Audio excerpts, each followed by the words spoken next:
Hi everyone, I hope you're all doing okay. First things first, if you're looking at this frame and thinking that everything looks different and there are things that need acknowledging, don't panic. Things are not as dire as they seem. Things are not too chaotic right now. Things are okay, but I have been thinking about making some changes. And so I kind of want to try and speedrun an introduction while still giving it the explanation it needs. So what we're gonna do is talk about the videos, and then we're gonna talk about my room, and then we're gonna talk about the books. And by the end, hopefully it will all make sense, and hopefully it will not be an hour long. But there is a lot to go over. There have been things happening. So starting off, you might have noticed, of course, that I haven't posted a video in a few weeks. Not really intentional, but you know, I have been filming some in-between week videos for Patreon, which has been nice. It's just some lower key updates. That's been fun. Have been enjoying that. And then some stuff happened that kind of set me back. And then I kept making the in-between week updates because they were easier. And then like I just kept procrastinating a main video. However, this has led me to think a lot about the future of the channel and the future of making videos basically for myself, because YouTube is not my main job. I do not consider my channel my job. It's just something I do on the side for fun, and that's always how I've approached it. I think at one point I got too wrapped up in the idea of scheduled videos and making sure things were out on time and that kind of thing, but realistically, this is not my main job. And I don't necessarily want it to be either. I want it to stay something that I do for fun. I never want to be forcing it. So I've been thinking a lot these last couple of weeks about my health, and about the patterns I've been able to recognize since starting this channel. I go through periods of the year where I create more, and I go through periods of the year where I create a lot less. And that's not something that's likely to change anytime soon. It's actually been really helpful to have it all documented, although simultaneously kind of mortifying, just to be able to recognize those loops for myself, my kind of like calendar, my internal calendar, if you will. And anyway, basically the conclusion of what I've come to is that the attic archives has not been sustainable to me for some time now. This should hopefully feel like stating the obvious to regular viewers. I made very few of them last year. I think I only made 10 or so episodes last year. It was very, very little. And that's partly because when I make the attic archives, I have to either film a little bit every day or I have to film a lot over a couple of days. And sometimes I enjoy that, like around the holidays, like Halloween. I love making the Halloween attic archives episode. It's a lot of work and I always look forward to it. Like I get a bit stressed, but only because I want it to be good and I enjoy the process of making it good. I like to document Christmas with my family because I want to be able to look back on those someday, that kind of thing. But week to week, things have not been great for me, and that makes it really hard to film. Many of you who have been watching for any amount of time will know that I have sleep issues. I'm still waiting to hear back from the sleep clinic post-sleep study. We're coming up on 3 months post-study. I'm still waiting for the results. It'll be 2 years post-referral since, when we get to April, it'll be 2 years basically since I got referred. And I'm basically still waiting to find out if I qualify for their help or not. Like, I don't even know for sure if they'll be able to help me yet. Like, I might get these results and they might tell me the results and then they might discharge me. I'm not sure if I'm more scared of a diagnosis or of no diagnosis and being discharged. I'm not sure which one is more intimidating. I won't elaborate too much on it, but I'm sure anyone who has dealt with chronic ill health or just bouts of ill health will understand, but like, I'm not sure which possible future is more intimidating to me. But this is why I've been thinking about the channel, because if I do get a diagnosis, I might be trialing a lot of medication, I might having to be trial different treatment plans, I might become very busy with that stuff, I guess. If I don't get diagnosed, things probably won't change at best, and at worst, I will continue to deteriorate the way that I have been the last few years.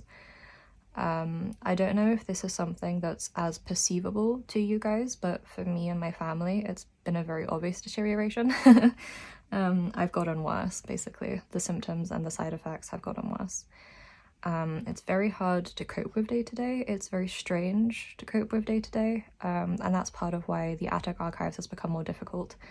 I know that a lot of you say you would watch me stare at a wall, for example, but it's also very vulnerable to document yourself in a state like that.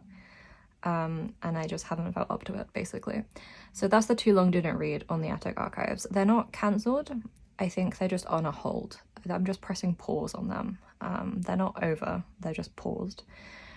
I was thinking that the solution in the meantime is to start a new series, something more approachable for myself, something a little more sustainable for me long term, hopefully enjoyable for you guys, hopefully a good compromise between the two. And I'm going to call it Proof of Life, which you should know if you're watching the video. I think this was a name floated by one of you guys actually, which is really cool. I kind of had suggested the concept, I think lightly in the past, but basically what I want to do is take some small parts of the attic archives and mix them with my notebook series. My Filofax info dumps are not often actually Filofax based. I know that bothers some of you. They're just ring planner based vaguely, and it's getting a little bit confusing week to week what is in each episode. Proof of Life I think will be cool. My idea for it is to sit here every week or every other week and tell you about my books, show you what I've been doing, show you the pages. And then what I will do is cut extra footage into the videos. So if I'm talking about being out somewhere, I'll have some clips to show you from that. So like we would for the attic archives, but without it being its own segment, it would just be floated over the top. I think that would be easier for me to manage. I won't have to keep looking for music. You won't have to keep listening to the same songs. It should hopefully just be an easier way for me to keep on top of things. I think that's probably all the explanation we need. It was definitely more than I wanted to say. I was hoping I would find a way to be more concise about it, but when have I ever? So cutting from that topic then, that's where we're at. Proof of Life will be happening. I don't have a schedule for it. I think maybe every other week so I can keep uploading in between weeks for Patreon. They've been really enjoying those over there, and I like them too. So my room is the next topic, and I don't want to talk about other stuff before I talk about this thing, but they're kind of related, so I'm puzzling it in my head right now. But basically something happened, nothing that dramatic, but like something happened, and I started to think a lot again about disability and chronic ill health, about feeling very stunted in my life, and about what I want for the future. When I think about my future, one of the things I always think about is one day having big bookcases. I know this is really daft. I was trying to explain it to my therapist the other day too. She said it made sense, so I'm going with that. But I've always just wanted really big bookcases. I've been a very prolific reader, even like as a kid. I've always found a lot of solace and comfort in books. I love the idea of big bookshelves. When I think about my future, I think small and I grow it outwards. So the first thing I always think about as like a grounding technique is like I think about the bookcases, and then the bookcases might spiral out into a living room and then like a small kitchen and then a small garden, and like that's how I think about my future. So big bookcases, something happened to me that was out of my control. It's nothing that dramatic, it's just been very annoying, and I will show you and explain as we go through the books. But something happened and I was so cross about it because it's just like it's very annoying. It's left me kind of stuck. And then I started thinking about all those things, and then I was like, what if I just got bookcases now? So I did. That's the too long didn't read. I got bookcases. I got rid of my desk, controversially, and I swapped my desk out and my chest of drawers. I moved the drawers across the room, downsized Wednesday's crate slightly because she doesn't use it that much anyway. And I got big bookcases. They're just from IKEA. They weren't very expensive, but I got some big bookcases to start my dream off. And I got a little coffee table to work on. So that's why the table has changed. I'm working on a little coffee table now. It's very cute. I'll add some footage and you can see the bookcases. I've been organizing my books, my CDs.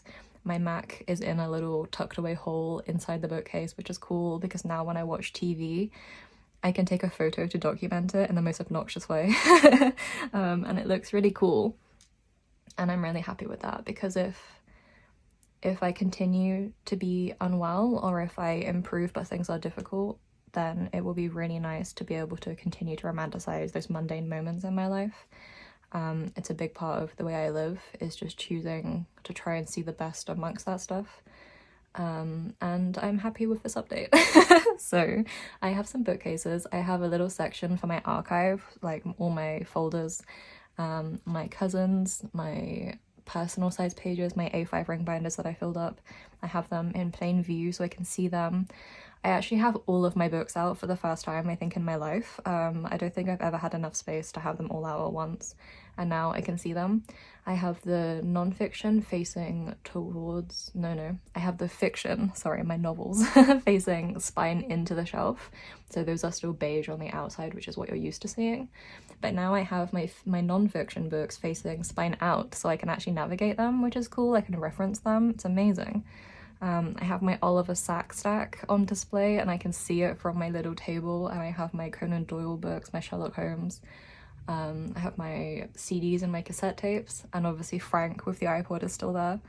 I have a little space for trinkets, but I'm still working out how best to organize it. And I have some shop stuff on the bottom shelves. Basically, it's cool. And hopefully the footage will show you, and hopefully you'll also just take my word for it. You'll be seeing more of it. But that's a really nice update for me. I'm very happy with that. A little coffee table is so cute. It's actually very nostalgic for me, because when I lived in Cambridge for uni in the second year, we had our student house, and I spent the whole year working on the floor on a coffee table in my room. It was a coffee table that came with the house, and one of my biggest regrets in life, this is dramatic, but one of my biggest regrets in life is not stealing that coffee table. I think I was scared that we would lose our deposit, but she absolutely rinsed us for the deposit anyway. She claimed we wrecked the house, which is ridiculous because we were very mundane students. But I wish I had stolen that coffee table. Got this one from IKEA also. It's just the easiest place to find things at the moment, I think. I did have a look elsewhere, but I couldn't find anything. And I just wanted it sorted. So very nice. Dark wood again. Dark wood bookshelves. I'm a big fan of the dark wood. And it's cute. I've been sitting here working the last few days and having a really good time. And that's been cool. Moving on to the notebooks then. We'll start with my... how can I lay this out so that it looks good? Hopefully that looks good. We'll start with my Hobonichi rings, my A7 / pocket adjacent Hobonichi rings. I really can't believe where I left off with, I can't remember, not believe. I really can't remember where I left off with this for you guys. I think we looked at the calendar and maybe a couple of these pages. I seem to remember talking about these quite a lot. And then I guess it must have been just before my birthday. I had a birthday. I planned out my birthday in here in a lot of detail. The hope was that we would go to a bog for my birthday, and we did. It worked out. I think I had sort of like alluded to it but not told you outright because I was scared it would get cancelled or like the weather would be too bad, but we did it. We made it to the bog. We revisited the bog in the moors, the North York moors, and I planned it. We had a picnic. It was freezing. It was below freezing. And it was honestly the best time. I will have pictures, so we'll look and I'll show you. But ahead of it, I bought a thermos and some lunch boxes. We planned the cake, and it all worked out. So these are my weekly pages from that week. This is the exact same format I had last year in my A5 binders, for anyone who doesn't remember. And it's the exact same format I'm using in this one at the moment too. So nothing has changed really. Again, I'm just shifting sizes. I read a couple of books in that time. I was playing a video game called Bloomtown that was really good. I had some dreams. I was doing some commonplacing about bogs in the week leading up to it because I was so focused on the fact that we might go to a bog for my birthday. I could not think about anything else. So I have some commonplacing here for a bog book. The Great North Bog Map. I have my birthday cards, obviously very small binder this time around, so I did not save them in the exact same way as I did my Christmas cards, but I did cut my name out of the envelopes, which is something I've been doing for a long time. I used to do that for my A6 Leuchtturm 1917 notebooks, and I did it again for this little book. This one is a worm sticker that Kat sent me for my birthday with a bunch of other stuff. and I put that on the back. This one is the card my dad gave me. It's a little Japanese paper craft card, super cute. I put that in here in the envelope. Name on the back, obviously. This one is from Kat. She said that she watched the video where I mentioned small cards and she had one, so she sent it for my birthday. That is super cool. It did just about fit, and honestly the layered effect is super cute, so I'm very pleased with it. It's also just absolutely beautiful. I keep looking at it, keep getting it off the shelf to look at it. And she put some stickers and bits in there too. Super cute. This one is from my brother and it's the envelope. And then on the back of there I also have another envelope that a patron sent me. This one is the seat reservation for the train we got up north for my birthday to visit family. Grand Central is not a company I've travelled with before, but they still print the old seat reservation tickets, which is really cute because I don't think anyone else does that anymore. It's all digital. Saw those. I clocked them immediately when we got on the train, and I managed to get return and going out, so got both of them. And then here is my bog birthday. I will never have a better birthday than the bog birthday. I need to calm down because I'm too excited. We revisited the Fen Bog Nature Reserve in the North York Moors. I went there in September 2024 and it was beautiful. February, it was still beautiful, very different atmosphere, a lot of different foliage, but just absolutely stunning. I have my thermos, all the colours worked out, everything matched perfectly. I was really pleased. I had on this fleece, my thermos, my camera obviously, scarf, gloves, it was cold. And we climbed all the way up again into the flat part where there's a blanket bog, big peatland. And I took photos of the mosses in the winter, and Luke took some photos of me standing out in the moors. And it was just the best time, to be honest with you. It was lovely. Luke came, Luke's first bog. Really excited to show him, and he was happy to be there, which was obviously fantastic.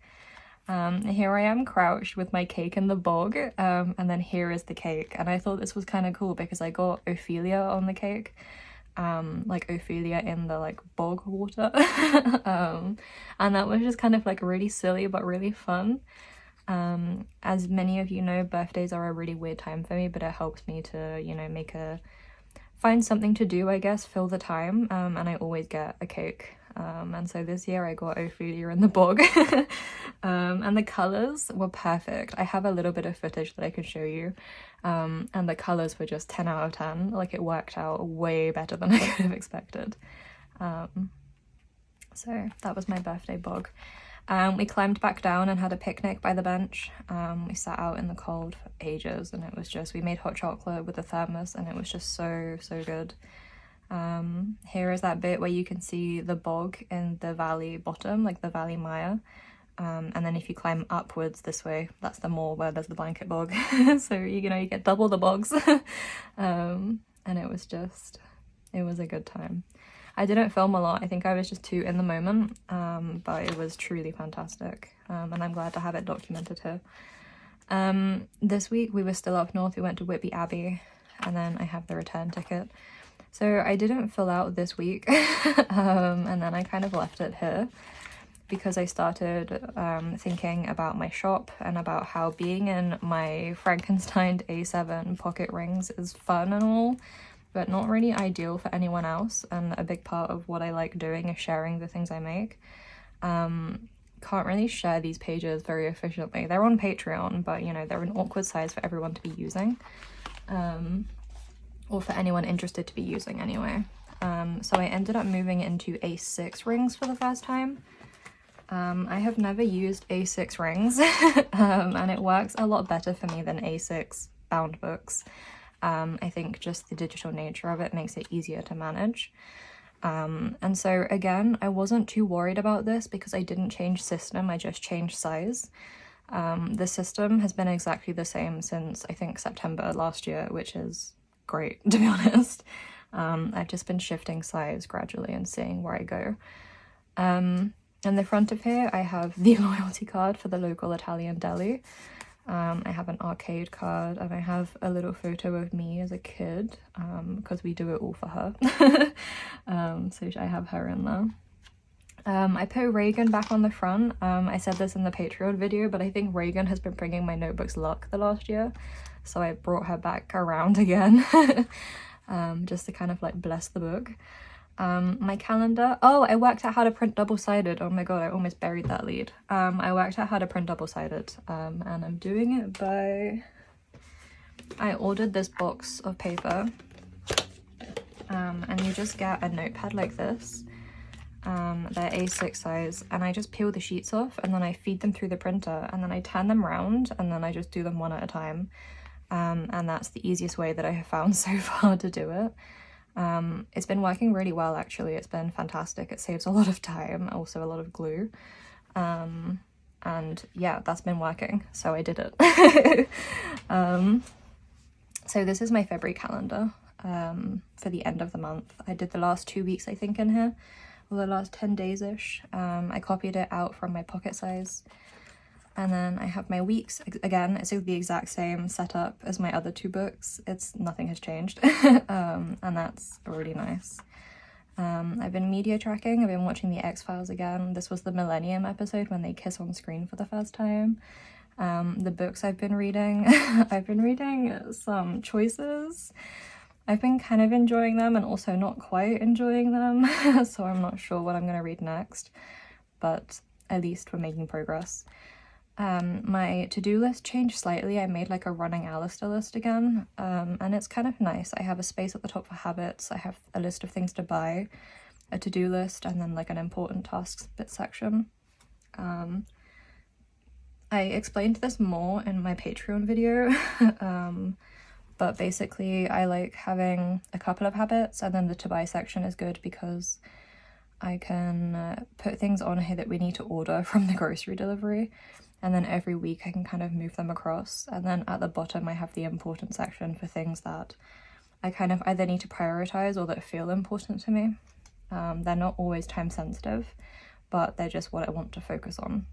I had to pause for a moment there because I got really dizzy and I had to like sit down properly for a second. It was really weird, but we are getting to the relevant point, so don't worry.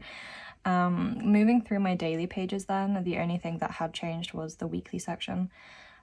Just this additional page helping me organize my tasks. So I'm doing things exactly the same as I did in A5 and Pocket. I just have some screenshots on items. I have my margin going down one side. I moved my dream journal over as well because I like that to be amongst my days. And obviously my section for indexing is the same. A little photo of Wednesday's paw while she was sleeping. And then this is the relevant section because I broke my foot. That's the non-dramatic, annoying thing that happened to me that I mentioned. I broke my foot. Basically, I slipped down the stairs. I didn't even like completely fall down the stairs, but we live in a Victorian terraced house. It's very narrow, and it's small. And I slipped. I'm not even sure how it happened. They kept asking me at the hospital, like, do you know how it happened? And I was like, no, I was just on the floor. But I think I slipped down like 5 or 6 steps. And because the distance between the stairs and the wall is only like, I don't know, like 30 centimeters, there's nowhere to fall to. So like I slipped and then I did like this really awkward crumple. I keep telling people that I folded like a pretzel because that's the only way I can think to describe it. But I broke my foot. I left it for a day hoping it was just bruised. But to be honest with you, when it happened, I had this overwhelming feeling of like wrongness. And I also got really dizzy. It keeps happening to me. I got really dizzy when it happened. I had that thing where I was sat there and all of a sudden my vision started whiting out, which is also what just happened. And then like I can hear my hearing leaving, like my hearing starts droning and then it gets further and further away. My dad said it lasted about 5 minutes the first time it happened. Not ideal. So I sat on it for a day. Next day I did not feel better, so I went to the hospital. I phoned the NHS 111 number. They advised the hospital. Ended up getting an x-ray and they were like, yeah, your foot is like hella broken, and I was like, okay, great. So it's broke. They can't do anything for it. I think because of the area I broke, it's the top of my foot. So they don't plaster cast it, they don't give you crutches, they don't even give you painkillers. I've been taking some good old paracetamol. It's really not doing a lot for me, but I broke my foot. That happened on the 22nd, 23rd of February, so we're like 2 or 3 weeks in at this point. I wish I could say it's improving, and it is a bit. Like, I feel better at home most of the time, but I still can't walk.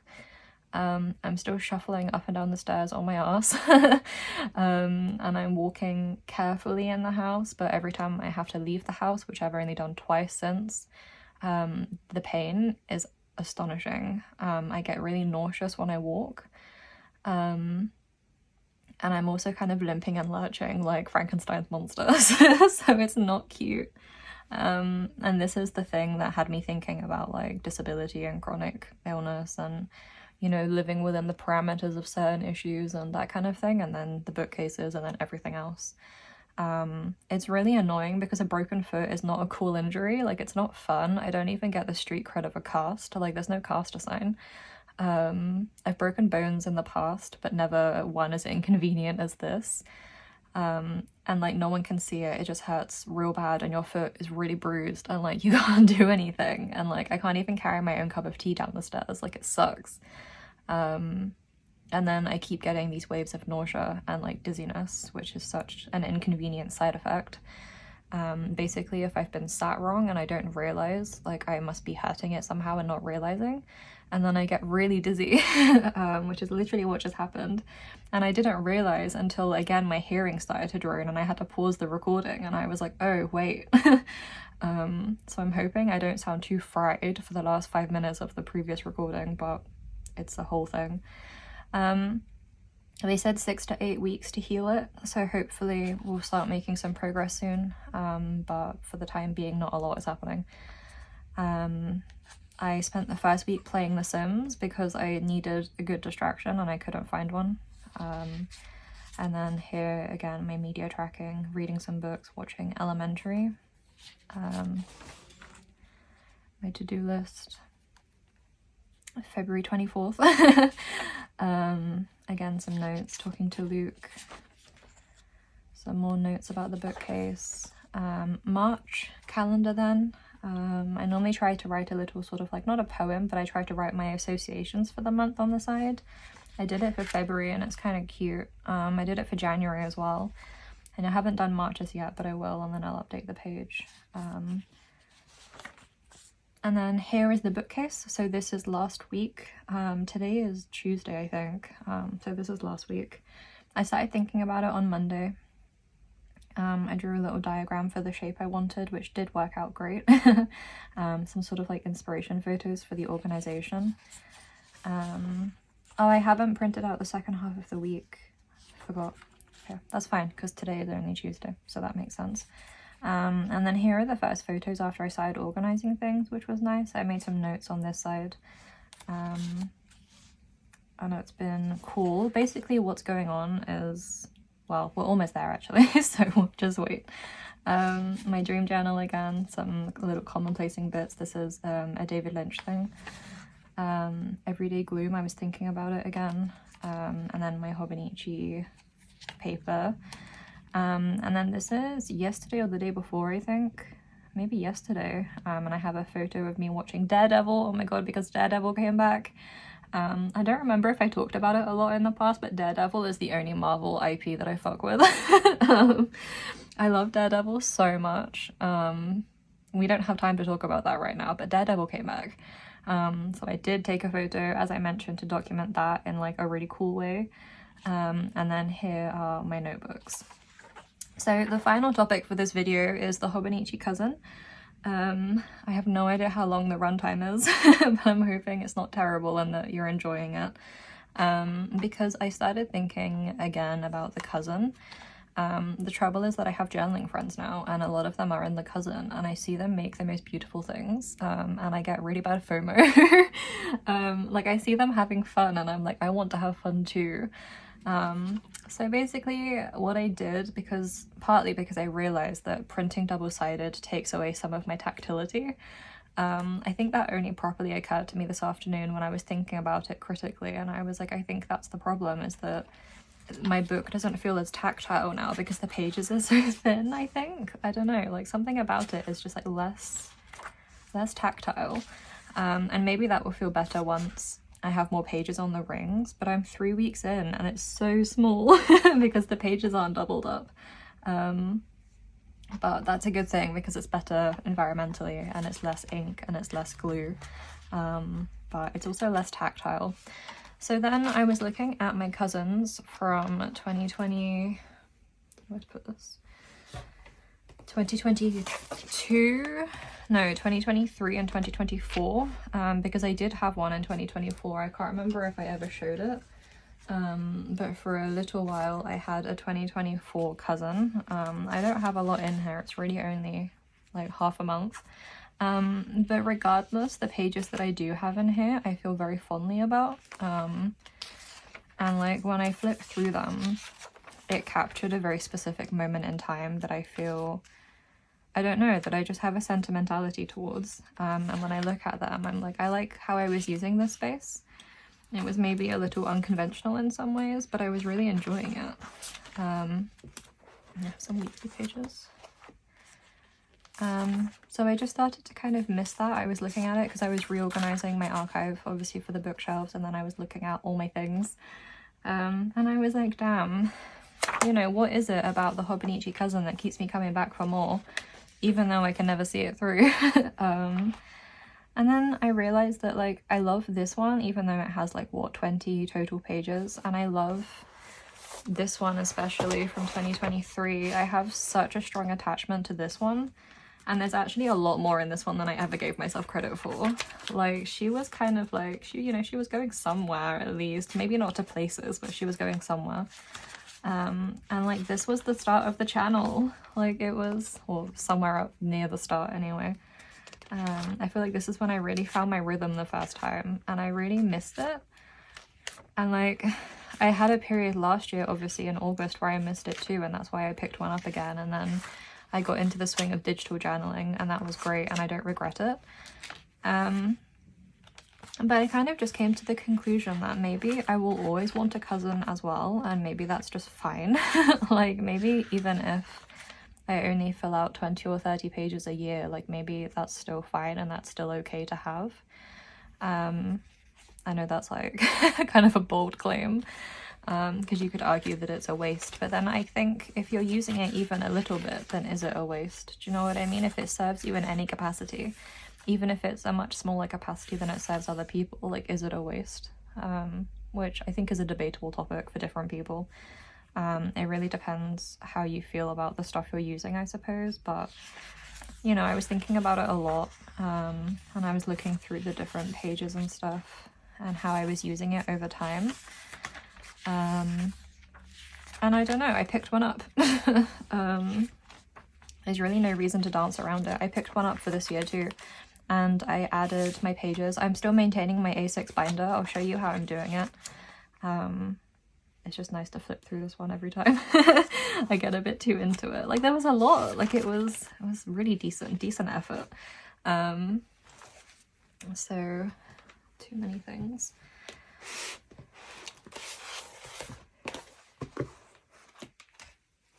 So I am actually still maintaining my A6 binder, and this is an Aura style cover, by the way. I don't think I mentioned that. And then I also picked up a cousin, and actually this morning I was just backfilling the 1st of January just to give the book a little introduction. I spent the beginning of the month in Animal Crossing. I don't know if I mentioned that, but I opened up Animal Crossing to be able to see the fireworks, and I took some screenshots. My dad and I had eclairs as like a dessert, and we put candles in it. And we made a little wish for the new year, and then I added some of my stickers here and I wrote some stuff because we're only in March. So here is current, this is today, and here is currently. So I picked up a cousin in Japanese, and I just picked up the beige one because they didn't have the gingham one. I can't find it. I don't want to have to order it from Hobonichi because of the costs and the delivery and everything, so I could only find a beige one, which is fine. I added the creature from the Black Lagoon and Ian Curtis, and then yeah, this is where we're at. So how I think I'm going to use it this year is I'm gonna keep maintaining my A6 binder as like my main archive, because being able to type stuff up really helps me. Nothing about that has changed. I really love being able to type aspects of my work up, or my documenting, whatever you want to call it, my journaling.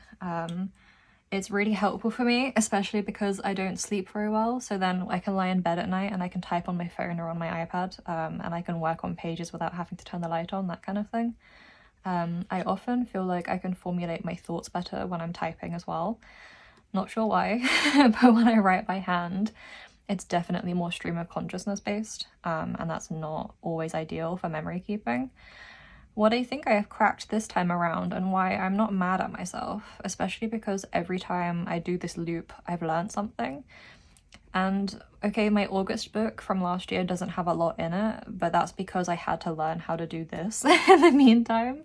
So I think I would never have come to this without those A5 pages that I left this book for, if that makes sense.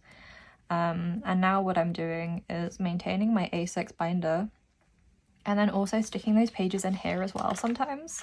Like just the important ones, just the ones that I think are interesting enough or have enough going on. And it's really fun to be able to have both in one place. I know it's kind of maybe silly, but I'm really into it. I really like it. So yesterday's pages, I made these notes when I was watching Daredevil, and I used stickers to write it out, and then I just have some, I don't know, stream of consciousness about something. And then I have my relevant typed up page glued in over the top, just with some Pritt stick. And that's kind of cool. I like it, and it means that the important stuff is legible, because that thing, again, about never being able to read my own handwriting back properly, and not really being able to pick out the words when I'm writing by hand, but when I type it up I can. So having both is kind of a nice balance for me. We'll see how it goes, but it's been really fun. So yesterday, day before, I have my photos of the books, and I was thinking a lot about the 2 books, and then I have a photo again of watching Daredevil, and that's what that line is for underneath, as it comes across to Daredevil. Day before that, I have my page again, and it's nice to have it duplicated. Like, my memory is so poor at the moment, and I'm so fuzzy internally that it's kind of nice to see the repetition.